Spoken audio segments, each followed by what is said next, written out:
Bonjour les amis, bonjour. J'espère que vous allez bien. Ce soir, je suis encore de retour. C'est mon habitude d'essayer de faire deux directs par jour quand je suis capable. Eh bien, c'est ça. Tantôt, dans mon premier direct, qui est au fond la première partie de ce direct, parce que, écoute, je vous partage beaucoup de connaissances ici dans ces directs à propos de ceux qui sont au pouvoir, les véritables gouvernements au pouvoir. C'est eux. Au fond, c'est la cabale, c'est eux. Il y a des gens qui se disent que les gouvernements actuels, les États-nations, c'est leur gouvernement. Mais c'est pas ça du tout. Et ces gens-là sont en train d'essayer de modifier complètement le monde. Ils sont en train de le faire. Ils vont essayer de modifier nos comportements, ils vont tout faire. Parce qu'ils ont besoin, évidemment, de cette situation pour y arriver. Et c'est ce qu'ils ont fait depuis le début. Ils ont fomenté la COVID-19 pour transformer le monde. Ils l'ont pas fait pour s'amuser ou pour essayer de faire de l'argent. C'est eux le système. Et je parlais du FMI dernièrement, qui est au fond une organisation qui appartient au Nouvel Ordre mondial. Ça appartient à eux. C'est à eux. Et toutes leurs agences de notation, de crédit sur le gouvernement, tout ça, ça a été fondé, la plupart ont été fondés en 1913. En 1913, le 24 décembre 1913, on a la Réserve fédérale. Ils ont passé en catimini la loi de la Réserve fédérale. Auparavant, il y avait des gens qui n'étaient pas tout à fait chauds à ça. Des gens très influents. Dans le direct, je ne toucherai pas à ça parce que ça, c'est au moins 2 ou 3 heures de sujet. Ça ne m'intéresse pas de toucher à ça. Aujourd'hui, je veux simplement vous amener à la base même de la création monétaire et au fond de ce que ça représente comme pouvoir. Un pouvoir qui est absolument incroyable.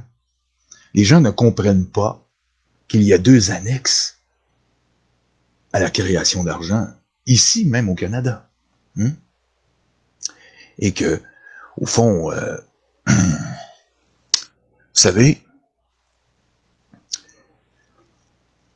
dès que vous comprendrez que la situation ne peut que s'aggraver du fait qu'ils ont ce pouvoir, vous allez mieux comprendre ce qui va arriver. Parce que c'est eux le système. Si vous imaginez qu'ils sont en panne de ressources, vous êtes à côté de la traque. Ils sont pas en panne de ressources. Ils ont toute cette force qui est colossale. Vous savez, ça pousse pas dans les arbres. La monnaie. C'est clair que c'est quelque chose que les gens ont de la misère encore à saisir. Il y a des gens qui ont encore de la misère avec ça. Ils comprennent pas exactement c'est quoi. Et le pouvoir de création monétaire de la Banque du Canada pour le gouvernement fédéral, aspect opérationnel et juridique. Ici, on est sur carrément la bibliothèque du Parlement. On nous parle ici d'une table des matières, introduction, pouvoir de création monétaire de la Banque du Canada pour le gouvernement fédéral. 3. Pour créer de l'argent du système bancaire privé. Conclusion. 4. Et annexe A, le pouvoir de création monétaire, un processus interne du gouvernement fédéral. Annexe B, le pouvoir de création de l'argent du système bancaire privé.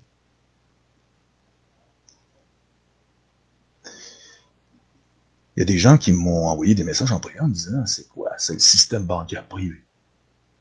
Évidemment, il y a des gens, parce que moi j'utilise le mot système, mais je ne suis pas le seul à utiliser le mot système. On dit, Alain, est-ce que tu as inventé ça?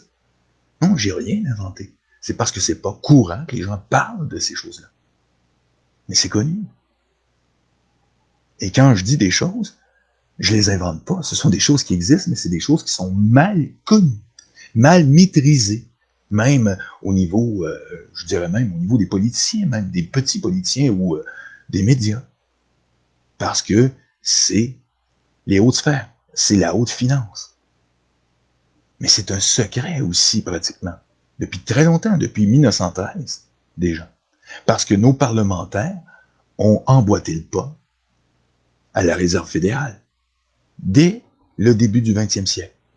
Parce que nous sommes au début du 20e siècle, en 1913. Et c'est là que tout s'est joué. Et c'est pour ça que je vous dis que ce plan actuel est centenaire. Ce que nous sommes en train de vivre, c'est le plan qui est en train d'aboutir au nouvel ordre mondial, ce gouvernement fantôme qui existe depuis toujours, depuis déjà 2 siècles, mais qui n'était pas à la tête du monde complet. Il est en train de au fond, de se placer, d'assir, hein, au fond, sa direction à travers un réseau. C'était un réseau qui a été établi. Ils ont utilisé tous les réseaux humains possibles. Ils ont infiltré la franc-maçonnerie pour ça.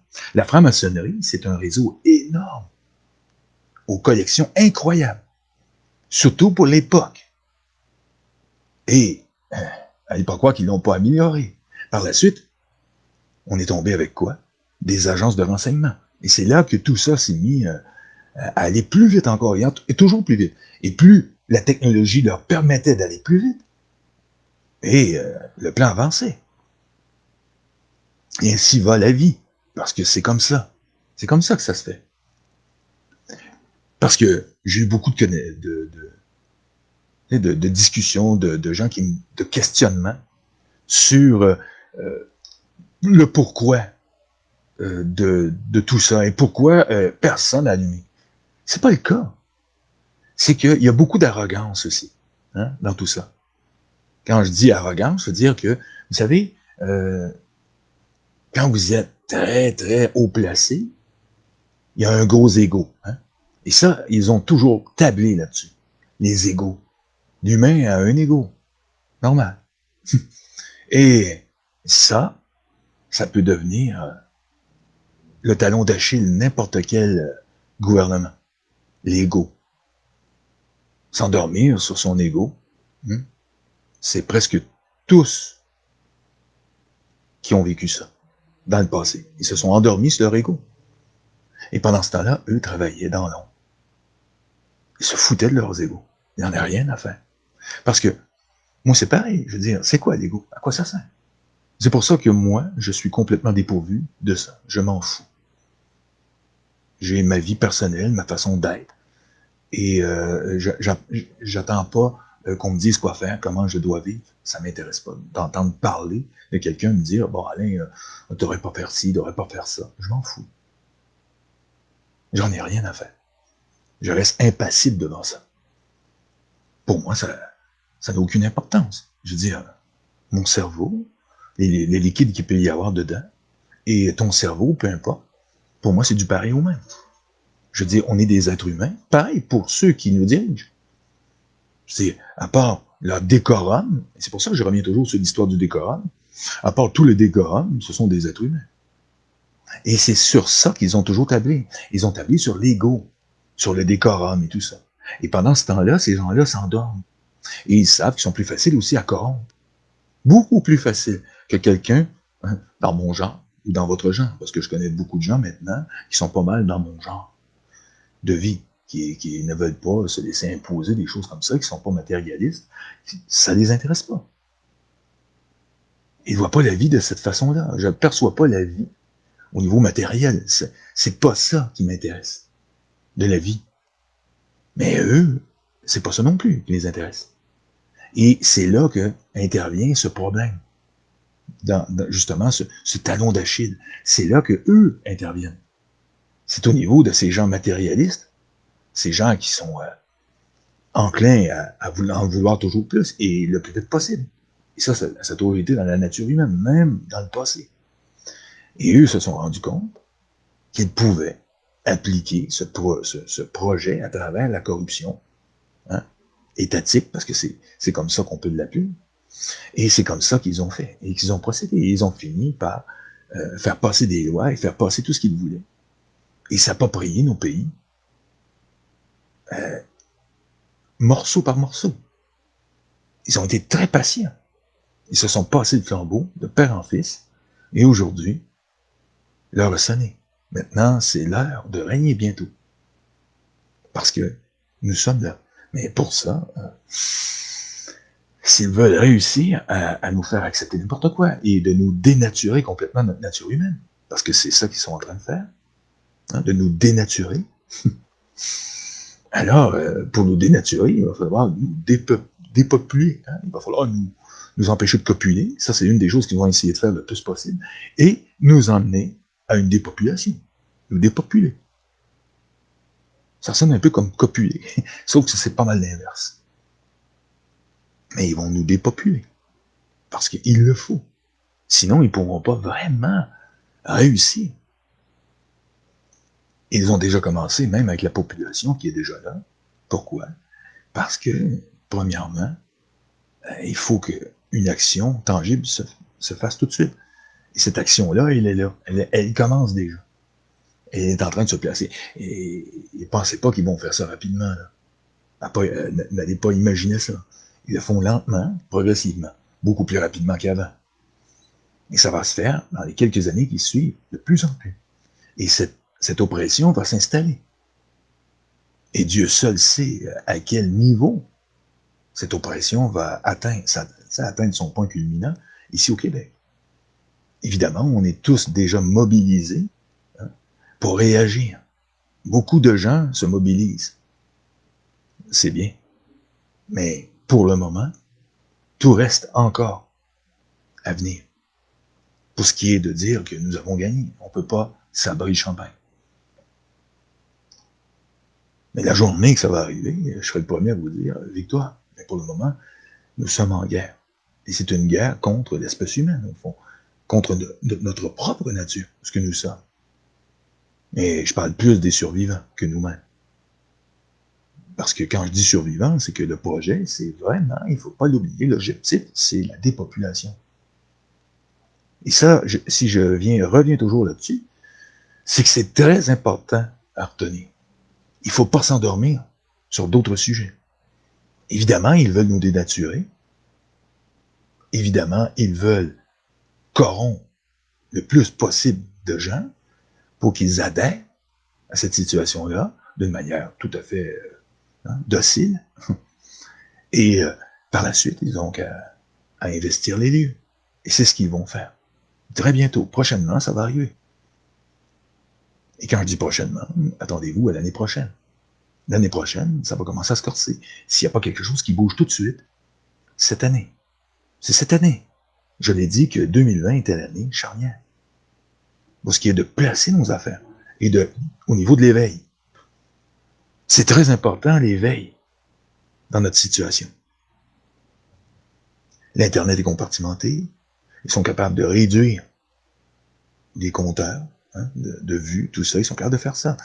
Et je l'ai prouvé hors de tous les doutes raisonnables, parce qu'il y a des gens qui m'accusent de fabuler là-dessus. Je ne fabule pas. J'ai déjà démontré qu'on peut monter jusqu'à des milliers et tomber à 300-400. Mais ils sont plus subtils, ils font plus attention maintenant, parce qu'ils savent que j'ai photographié et que j'ai montré ça. Et là, il y a des gens, des fins qui ont dit « Ah, c'est des bugs du système, ça s'est jamais replacé. » Les vues n'ont jamais revenu. Les 10 000 vues sont tombées à 300 et c'est jamais revenu. Je dis, pourquoi ils font ça? Premièrement, ce qu'ils veulent, c'est que tu te sentes bien ridicule.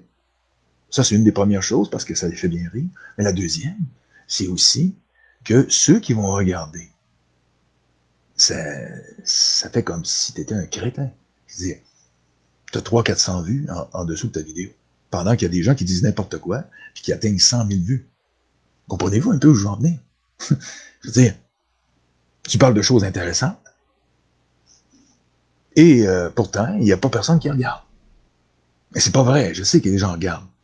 Je sais qu'il y a des milliers de personnes qui ont regardé ma vidéo. Vous savez, j'en suis sûr. Mais c'est pas ça qui m'intéresse, c'est pas de faire du vu, c'est pour ça que je m'en fous, comprenez-vous? Mais c'est pour vous dire que s'il y a des gens qui vivent ça actuellement, et si vous répétez ce que je dis, vous risquez d'être censuré. Attendez-vous pas à faire du vu. C'est pour ça que j'en parle. C'est que moi, ce que je veux, c'est vous faire comprendre que si vous en parlez à vos amis ou vous en parlez directement sur Internet, attendez-vous pas à faire du vu. Vous ne ferez pas de vue en expliquant les choses. Et en forçant sur l'idée de la dépopulation et du vaccin, qui peut être très mortifère. De plus en plus, ils vont serrer la vis. Ils ne pourront pas la serrer partout, tout de suite. Mais vous pouvez être sûr qu'ils vont le faire. Et c'est pour ça que j'aime mieux vous avertir d'avance. Pour que vous soyez efficace et que vous continuez à marteler. Parce que ça n'empêche pas les gens de vous rejoindre, même si ils vont vous compartimenter, je l'avoue.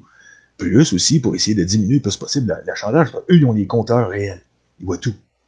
Pas nous. Hein? C'est eux qui ont tout ça. Tout ce système-là est en humain. C'est très comique. Mais c'est ça, le champ de bataille. Le champ de bataille est sur Internet actuellement et il va se transférer bientôt dans le monde réel. Il est en train de se transférer dans le monde réel. Quand on fait des manifestations, quand vous manifestez, vous transférez ça dans le monde réel aussi. Mais c'est sûr que les manifestations, hein, il faut qu'il y ait du monde. Et là, moi j'étais bouche bée. Je ne pouvais pas dire un mot parce que quand j'ai vu le monde qu'il y avait, moi j'ai vu au moins un bon 50 000 personnes, si c'est pas plus, si c'est pas 100 000. Mais ça, moi, étant donné que j'étais pas sur place, j'ai pas pu le voir. Mais les photos, ce que j'ai vu, c'est au moins 50 000 personnes minimum. C'est beaucoup déjà. J'étais très heureux de voir ça. Parce que ça mobilise des gens. Et ça, c'est vraiment des manifestations. Et si on arrive et on est 50 ou 100, c'est pas ça qui va faire changer les choses. Ou même 1000. Il faut plus que ça. Et ça, c'est ce qui se passe actuellement. Et c'est pour ça que moi-même aussi, je vais essayer de grossir, moi-même, par ma personne, je vais essayer de grossir les rangs de ces gens-là. Et si tout le monde met la main à la pâte, on peut arriver à sortir quelque chose de ça. Moi, je suis convaincu. Mais pour revenir à mon sujet aujourd'hui, qui est le Fonds monétaire international, hein, parce que c'est clair que il y a des gens qui n'ont pas encore compris que eux, ce qu'ils font, c'est des politiques d'austérité. C'est qu'ils vont essayer, eux, leur mission, au fond, c'est d'aider les gens à payer la dette, à payer leur dette. Au fond, ce sont des syndics. Hein? On peut arrondir les coins avec eux.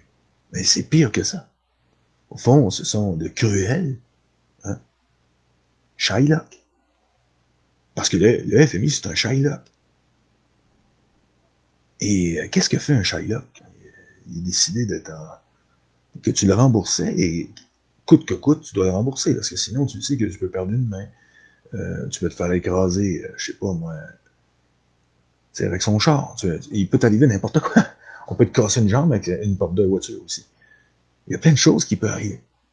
Et c'est la même chose pour le FMI.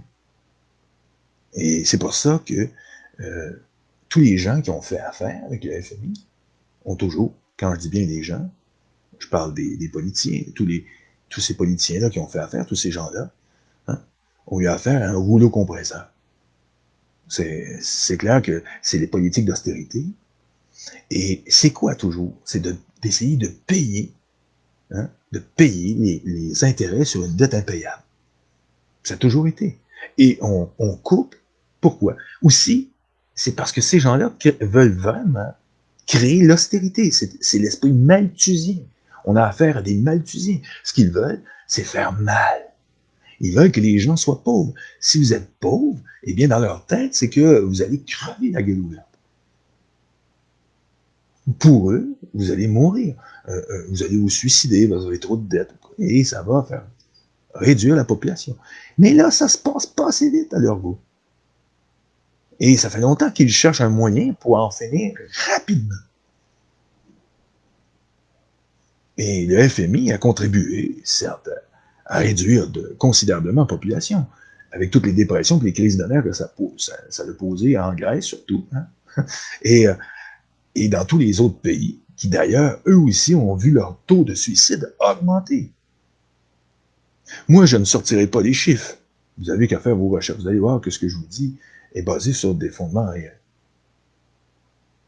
On n'a pas fait d'études certaines là-dessus, mais quand on voit ce qui se passe, quand on a une politique d'austérité, puis qu'on voit les suicides et les ménages se détruire, et qu'il y a une explosion là-dedans, et qu'on regarde les politiques du FMI, c'est facile à relier. Hein? 2 et 2 font 4 par chez nous, pas 3.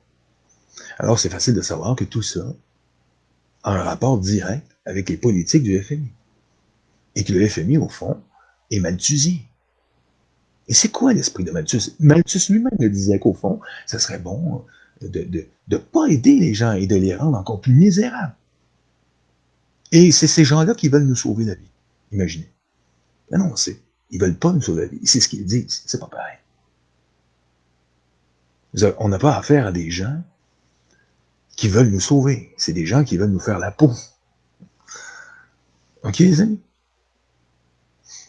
Et moi, je vous dis, j'espère être de bonheur. Je vous dis, je vais vous dire quelque chose, mais je vais, dans ce temps-là, j'arrête ça tout de suite, là, parce que là, ça m'est venu une idée qui m'est venue de vous dire que j'espère être de bonheur, d'arriver à temps pour vous serrer la pince à tous ceux et celles qui m'ont dit qu'ils seraient là sur place, parce que pour moi, ça va être un grand honneur de rencontrer tous ceux et celles toutes ces personnes qui ont à cœur, qui ont à cœur cette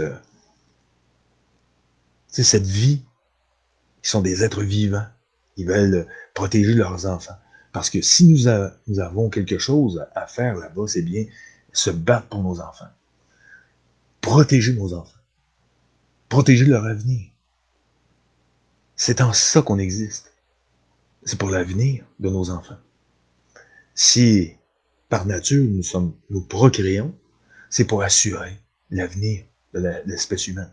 Et c'est à ça seulement que ça sert. Et eux, ce qu'ils veulent, c'est tout dénaturer ça. Ils veulent détruire la famille. Ils veulent nous affaiblir. Parce que le noyau familial, c'est ce qui est le plus important. Et ça, ils le savent très bien. Moi, maintenant, je suis père d'enfants adultes. Ce sont des adultes, ce ne sont plus des enfants. Et je ne m'en vais pas vers 20 ans, je m'en vais vers 60.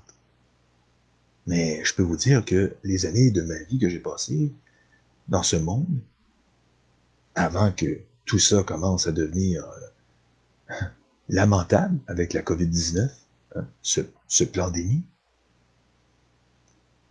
ça m'a fait réaliser que tout ce que moi j'ai vécu, eux ne l'auront pas, si on fait rien. Tout ce que j'ai eu comme liberté, eux ne l'auront pas.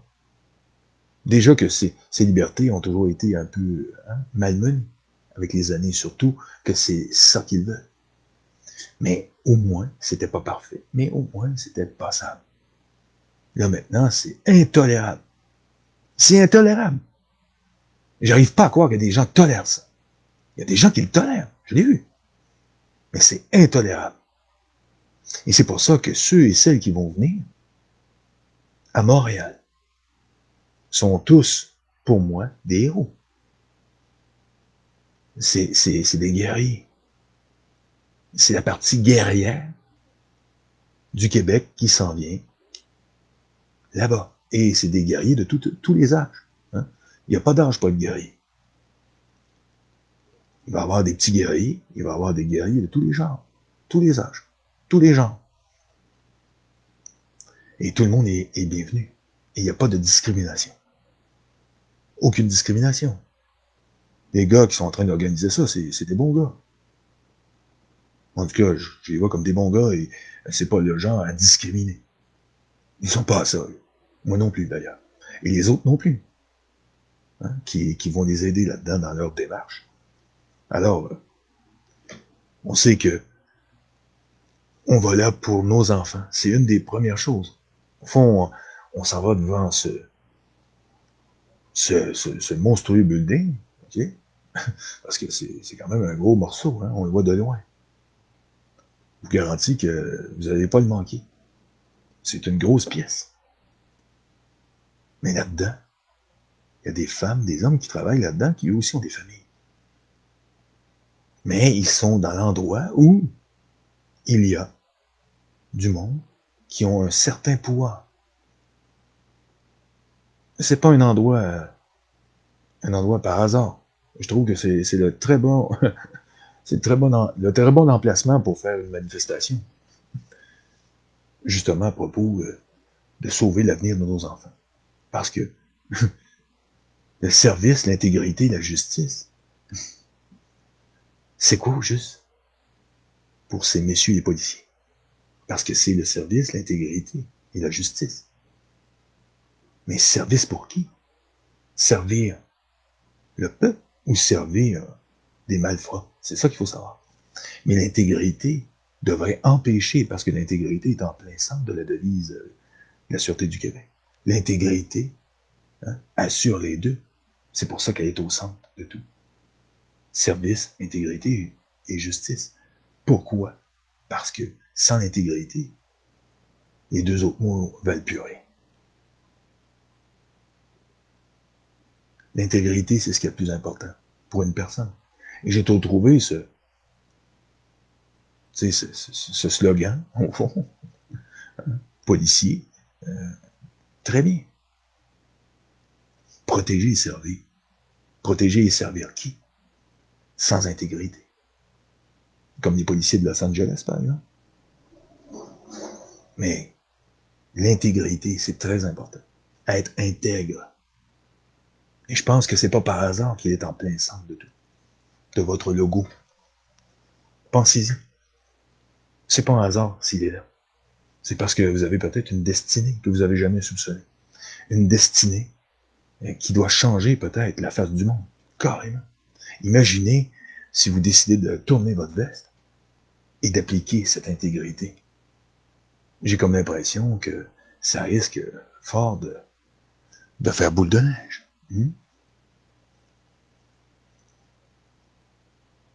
Et quand je dis ça va faire boule de neige, c'est pas atténuer le sens de la réalité. Parce que j'ai comme l'impression que les autres corps policiers vont en prendre la graine, ça va être automatique. Et je pense même que les militaires vont être surpris. C'est sûr. Et c'est pour ça qu'il faut une réaction de la police. Parce que ce qui se passe actuellement, c'est vraiment criminel. Faire subir ça à nos enfants, OK, aux adultes, je pourrais dire, écoutez, on pourrait peut-être en rester là. Même si c'est dégueulasse. Mais nos enfants, c'est impensable. C'est inacceptable. On ne peut pas laisser ces gens-là faire du mal à nos enfants. Parce que c'est ça qu'ils sont en train de faire.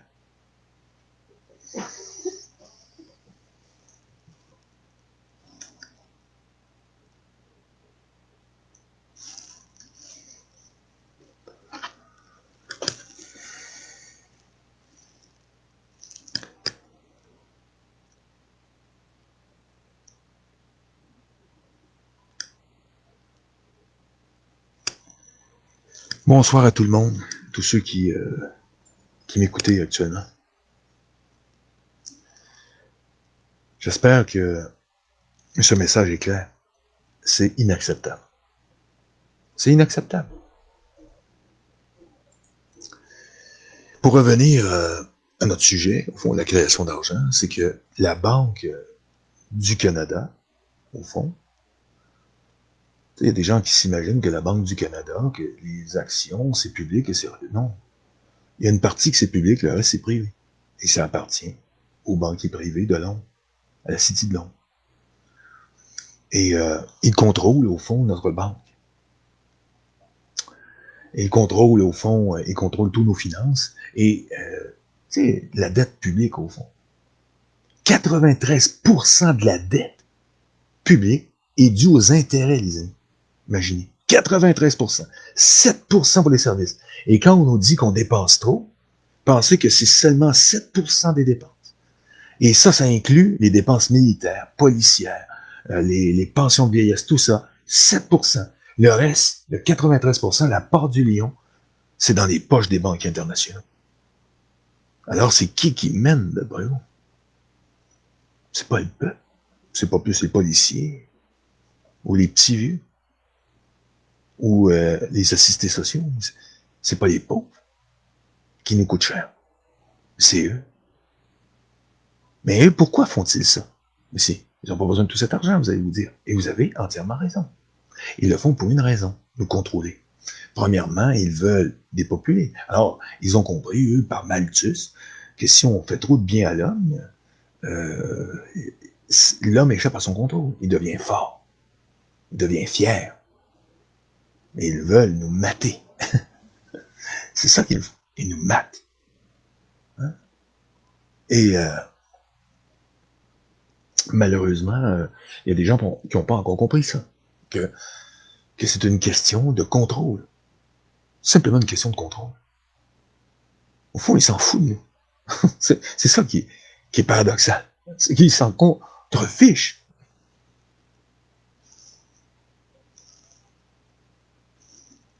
C'est vrai, Martin. Eh bien, ça a tout apparu d'une trolley. Je pensais que j'avais 2 personnes. Eh bien, j'ai plusieurs commentaires. Eh oui, salut Alain. Bonsoir. C'est bien ça. Le soir, je sais pas, mais ici, l'Internet est pas foutu de me donner un commentaire à temps. On a 1 minute, on a 19 minutes de différence et tout à l'entrée d'un one-shot. Un one-shot. Direct. Spécial.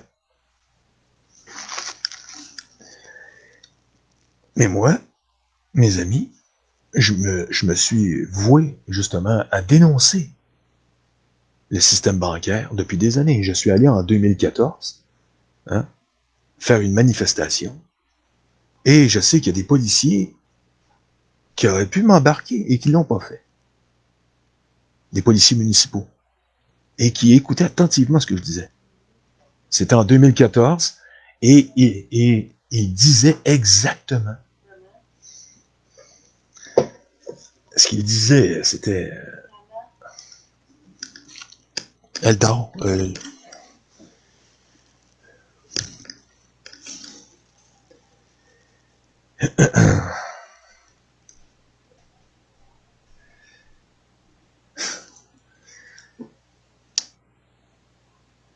Et j'étais en 2014 à Montréal. J'étais en train de faire mon speech. Au fond, j'étais là devant plein de monde. Il y avait des centaines de personnes devant moi. Puis je gueulais dans mon porte-voix. Et je disais comment était fait le système monétaire. J'expliquais que 93% de la dette était due aux intérêts. Parce que ça, c'est clair que ça a toujours été comme ça et ça reste toujours comme ça. C'est toujours plus de 90% de tout ça est dû à l'intérêt, les dépenses. J'expliquais ça. Et eux, les policiers qui étaient là, qui auraient dû sûrement essayer de disperser la foule, ils sont restés là, ils ont écouté. Ils se sont intéressés à ça.